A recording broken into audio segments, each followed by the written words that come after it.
vous.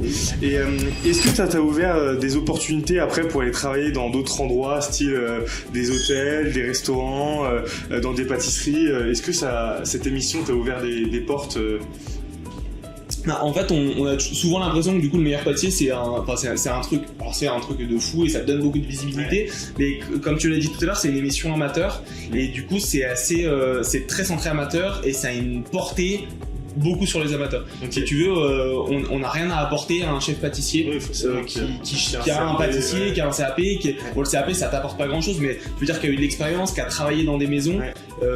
Parce qu'en fait, c'est souvent on compare un peu les deux, mais c'est tout. Bon, si t'en fais ton métier en tant qu'amateur, ce que je fais par exemple, c'est deux métiers totalement différents. D'un côté, on te demande de créer des trucs pour les réseaux sociaux.